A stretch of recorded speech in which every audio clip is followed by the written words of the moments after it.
شيلة معاناة مغترب. كلمات الشاعر أبو عماد جهاد الفلاحي. أداء المنشد محمد الخضمي.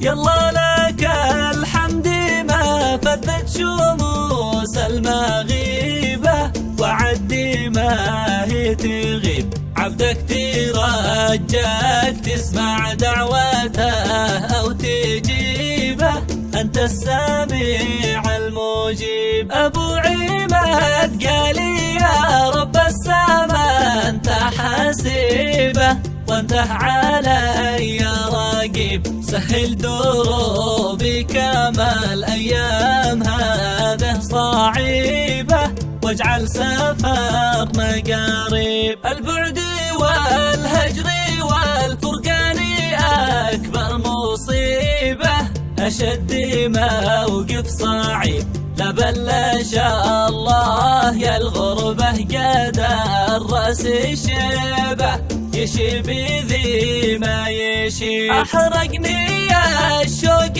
في جوفي تزايد لهيبة، من فرقتك يا الحبيب اشتقت لأهلي ومل به علاقة قريبة، شوق الرضيع للحليب. إلى متى يا دموع العين تظل سكيبة، يا قلبي خف النحيب، هذا مقدر وكل إنسان ياخذ نصيبه، مقدري والنصيب. كتب لي يا الله في ذا الوقت دفع الضريبة، عن الحبايب أغيب، مهما القدر عكس أيامي، فأنا برتضيبه، يبدل أهلي بطيب. بعد العنا والمشقة والحياة الكئيبة،